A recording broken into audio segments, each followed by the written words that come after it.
दरअसल गायत्री एक ऊर्जा है, एनर्जी है। इसका जन्म और मरण नहीं होता। नाम जरूर जयंती है, लेकिन आज के दिन ही ज्येष्ठ शुक्ल दशमी को उनका प्रकटीकरण हुआ। दरअसल हम लोग उनके प्रकटीकरण का उत्सव मना, उस कह सकते हैं प्राकाट्य महोत्सव मना। गायत्री माता आदि शक्ति है, जगत जननी। पूरे सृष्टि का निर्माण गायत्री की शक्ति से, गायत्री की ऊर्जा से। आज के दिन इस सृष्टि में माता गायत्री का प्रकटीकरण हुआ। दूसरी और महत्वपूर्ण घटना आज हुई। क्या हुआ? गंगा दशहरा। आज के दिन ही राजा भगीरथ के तपस्या से प्रसन्न होकर गंगा स्वर्ग से धरती पर आने के लिए तैयार हुई। क्यों? सच ये है कि जब गंगा नदी धरती पर आई, गंगा माता धरती पर आई, तब कृषि योग्य भूमि हुई, तब फसल अनाज का पैदावार। ये ऐतिहासिक बात। दूसरी बात, राजा सगर के 60,000 पुत्र शाप के कारण, कहते हैं पुराणों में ये कथा है, उनको मुक्ति नहीं मिल रही।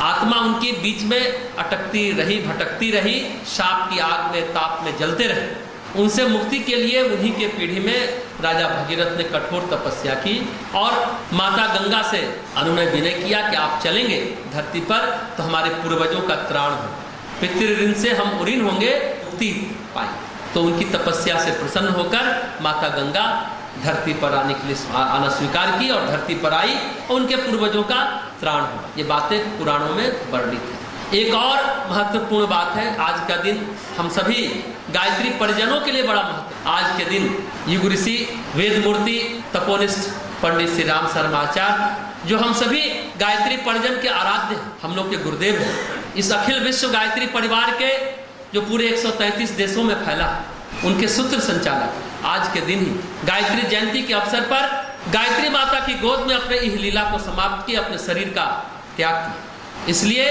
आज गायत्री के पुत्र, हम कह सकते हैं गायत्री के वरद पुत्र, हम लोग के श्रद्धे, हम लोग के आराध्य, हम लोग के प्रेरणा सूत्र, आज उन्होंने अपना इह लीला समाप्त की थी और गायत्री के साथ ही एकाकार हो गए।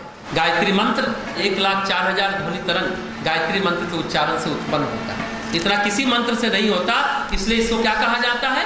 महामंत्र कहा जाता है। गायत्री जयंती मनाने के लिए आप यहाँ उपस्थित हुए, अभी रुद्राभिषेक हुआ, अभी यज्ञ आप लोगों ने किया, विशेष आहुति आज हुई गायत्री जयंती के अवसर पर। परम पूज्य गुरुदेव कहते हैं कि गायत्री उपासना का उद्देश्य सतही कर्मकांड करना मात्र नहीं है। सिर्फ अक्षत फूल चढ़ा लिए, सतही कर्मकांड कर लिए, ये उद्देश्य नहीं है, बल्कि आत्मिक प्रगति को सुनिश्चित करना है। ये गायत्री उपासना के साधक को सुनिश्चित करना है।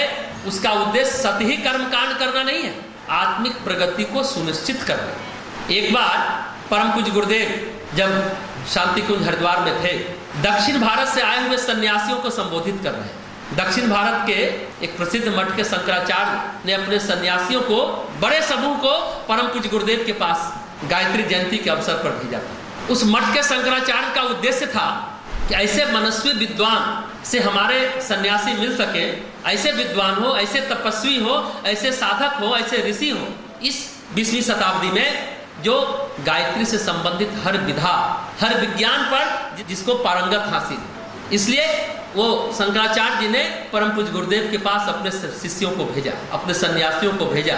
उस शंकराचार्य की यह भी सोच थी कि गायत्री के मंत्र दृष्टा विश्वामित्र माने जाते हैं। उनका आश्रम कहाँ है? बक्सर। गायत्री का प्रथम उद्घोष कहाँ से हुआ? बिहार की धरती से हुआ। आज जो ये गायत्री मंत्र है, वेद मंत्र है, देव मंत्र है, विश्व मंत्र है, उसका उद्घोष प्रथम बार कहाँ हुआ? बिहार की भूमि से। बिहार की भूमि सामान्य भूमि नहीं है, और आप बिहार में जन्म लिए हैं, इस गौरव के साथ अपने मन स्थिति को बनाकर रखिए। जो युग शक्ति के रूप में गायत्री का अवतरण हुआ, विश्व शक्ति के रूप में, युग शक्ति के रूप में गायत्री है, जो आने वाले पृथ्वी के सारे घटाटोप अंधेरा को हटाएगा। जो भी समस्याएं हैं, जो भी पीड़ा पतन है, उससे त्राण दिलाने में एक ही युग शक्ति इस धरती को बचा सकती है, वह युग शक्ति के रूप में है गायत्री।